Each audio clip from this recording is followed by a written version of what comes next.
बिस्मिल्लाहिर्रहमानिर्रहीम।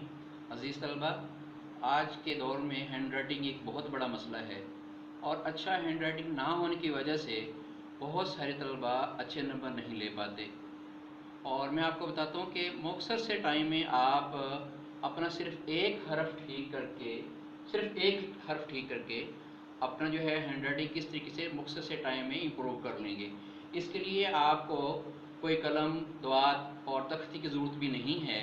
सिर्फ आपने रोज़ाना की जो है ये मशक करनी है। इंशाल्लाह इससे आपका हैंड राइटिंग बहुत मुख्तसर से टाइम में इम्प्रूव हो जाएगा। तो मैं आपको बताता हूँ कि किस तरीके से आप एक हर्फ से अपना हैंड राइटिंग ठीक कर सकते हैं। ये देखिए, सबसे पहले ये हमारे पास एक नून गुन्ना मैंने ये पहले से बनाया हुआ है, ठीक है। ये 3 लाइनों के अंदर सबसे पहला जो हर्फ बनता है वो हमारे पास नून है। अब जो इससे नेक्स्ट हर्फ है, अगर हम इसको यहाँ से इस तरीके से मिला दें तो ये हमारे पास काफ बन जाएगा। यहाँ से हम इसको ऊपर से मिला दें तो ये हमारे पास लाम की शक्ल इख्तियार कर लेगा। यहाँ से हम यहाँ से इसको इस तरीके से अगर हम मिला दें तो ये हमारे पास जी बन जाएगा।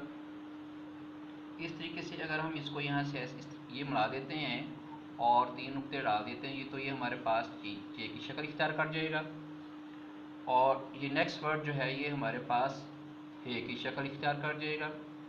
इससे नेक्स्ट जो वर्ड है वो हमारे पास खे की शक्ल इख्तियार कर जाएगा। इस तरीके से अगर हम यहाँ से इसको ये मिलाते हैं तो ये हमारे पास सीन की शक्ल इख्तियार कर देगा, ये शीन की शक्ल इख्तियार कर जाएगा, यहाँ से ये स्वाद की शक्ल इख्तियार कर जाएगा, ये ज़वाद की शक्ल इख्तियार कर जाएगा और ये आइन की शक्ल बन गई। इसी तरीके से ये जो है ये ग़ैन की शक्ल बन गई और ये हमारे पास जो है छोटी ये की शक्ल जो है वो बन गई। अब मैं आपको बताता चलूँ कि ये जो दूसरे हरूफ होते हैं ये भी इस सर्कल का हिस्सा होते हैं। जैसे कि अगर हम यहाँ से इसको इस तरीके से मिला दें तो ये हमारे पास रे बन गई, ठीक है। और इसको अगर हम यहाँ से थोड़ा सा ये लें तो ये हमारे पास जो है ये दाल की शक्ल बन गई है। और अगर हम इसको यहाँ से यूँ मिला देते हैं तो ये हमारे पास वाव की शक्ल जो है वो बन गई। यानी कि ये जो दाल, रे, ये जो हरूफ होते हैं ये भी सर्कल का ही एक हिस्सा होते हैं।